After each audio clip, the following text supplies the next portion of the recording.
This episode is part of a series where I take already published memoir and break down what works about it and why, and what doesn't work about it and why. I found that when I'm teaching my memoir method concepts to writers, they benefit from seeing how these principles play out in memoir that you can find at the bookstore. The memoir that we are tackling this month is different from others that we've looked at because it's not just a memoir. It's not a pure memoir, if I want to use that term. We are examining the book, The Tragedy of True Crime, Four Guilty Men and the Stories That Define Us by John J. Lennon. This book was published recently in September 2025 by Celadon Books. And this book is more of a true crime memoir hybrid. And today is part one. Let's get started.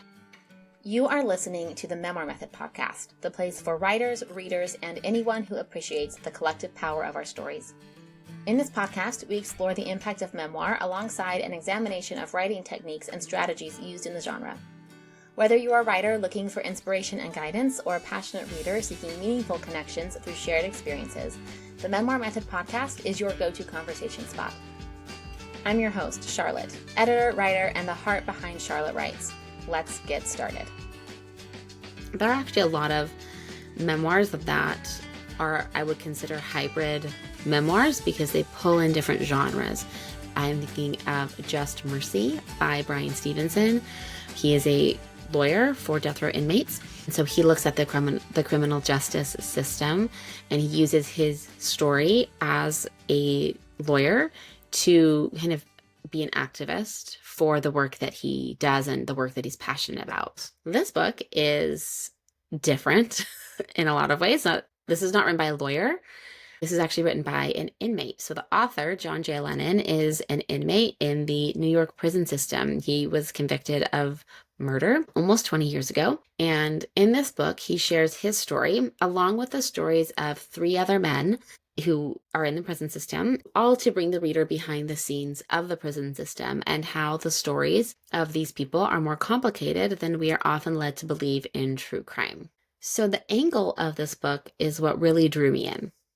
I've consumed plenty of true crime content, and I am aware of some of the murky ethics around the genre. And that is really what kind of pulled me in. I'm interested to see what someone on the other side of true crime has to say about this genre of entertainment. I was interested in reading what this writer has to say about what it is to be a murderer who is imprisoned, who also doesn't want his whole life to be defined by this one horrible thing. So the point of view that Lennon brings to this story really is unique and compelling and captivating. The author, Lennon, earned his journalism degree while in prison, and he tackles this memoir-like book with an investigative journalism bent. He has essays and articles published in places like The Atlantic. He has a pretty robust writing career while he's in prison. His entire person is very interesting and unique, and I'm very curious. So my curiosity drew me in. All four men that he uses as case studies in this book, including himself, that's obviously where the memoir part comes in, but all of them are convicted murderers. And all four of these men, including himself, are still imprisoned, though I think that the author will be up for parole in just a couple of years. So we have the memoir aspect where he's sharing his own experience, as well as the investigative journalism true crime angle with pulling in stories from other men. So this leads me to the ideal reader for this book. The overwhelming majority of readers for this book are going to be window readers. These are readers who do not have shared experiences with the author and who want to learn more about a life and experience that they don't have. So most readers are not convicted murderers serving out decades-long prison sentences. Most readers probably haven't spent any time in jail or prison. So the overwhelming majority of readers for this book are going to be window readers. We want to know what it is like behind bars. What new perspective are we going to learn? There's that curiosity that brings us window readers into a book like this. And so, ironic to the author's thesis for this book, which I will get to in a minute, he leverages the true crime audience in his critique of true crime. And again, I was drawn to this book because of the behind the scenes look promised by the author. I want to know what prison is like. I'm very curious about this. I know that the prison industrial complex is problematic, and I know that the US criminal justice system is in need of massive reform. And I haven't really heard very many experiences from people who are on the other side of this system. So as a window reader, I am coming into this with so much curiosity, and I'm open to what the author has to say. The thesis is where I do have a critique on the book and on the foundation of this memoir. I feel like the author pulled on the true crime element to pull people in, but he didn't really get to what I imagine the thesis was until very far into the book. I don't think that he landed a strong enough point about the complexities of true crime and its impact on the criminals themselves. At one point, he says something that I feel could have led to a solid thesis. This is not a direct quote, it's just how I remember it. But he said, "We're forever defined by the worst thing we ever did." Speaking of inmates, of convicted criminals, we're forever defined by the worst thing we ever did. And he does write a bit on the mental and emotional toll of being in constant reminder of the very worst version of yourself that's ever existed. That is the really human part of this story that I was most interested in, and I wish he'd spent more time on it.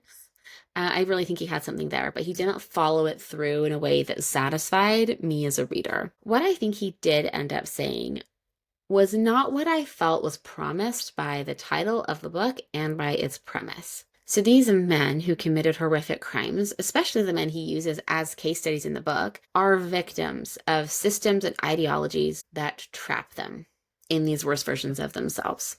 This belongs a little bit more in part 2 of this series for this month, but Lennon does not try to excuse his actions or the actions of the men that he uses as case studies. This is not like a criminal apologetics book at all. So that is a very interesting line that he walks that I'll talk about more in part 2. But that is one of the big themes that he looks at. He talks about how prison culture is not rehabilitative and it perpetuates violence. That does kind of get the reader to think about, okay, well, there are some problems here.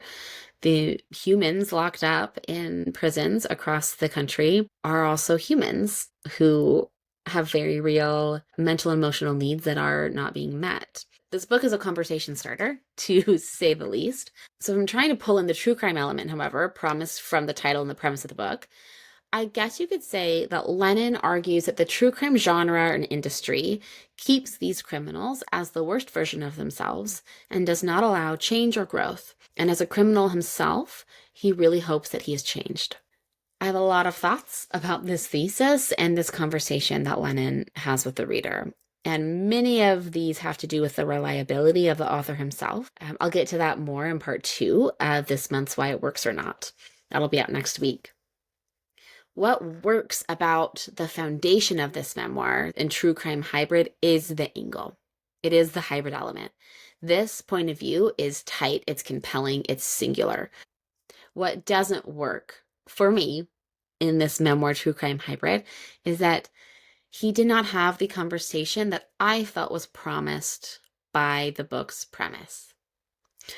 So join me next week for part 2 of this series, where I will go into the narrative elements that Lennon uses.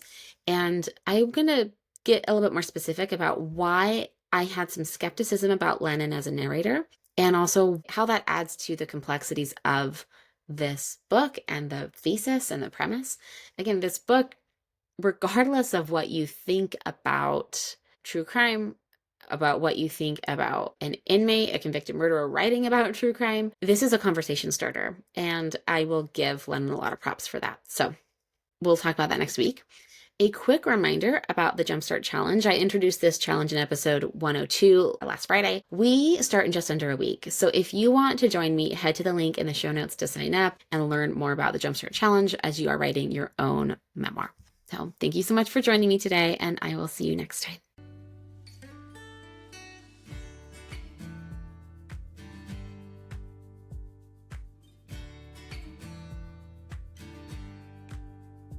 You've just listened to an episode of the Memoir Method podcast.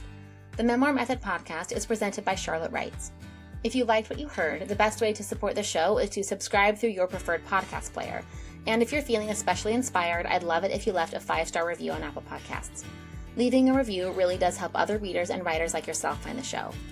If you want to continue the conversation, you can find me on my website at charlottewrites.co or on Instagram at charlottejanewrites. Thank you for tuning in. I'll see you next time. And remember that you have a story that matters.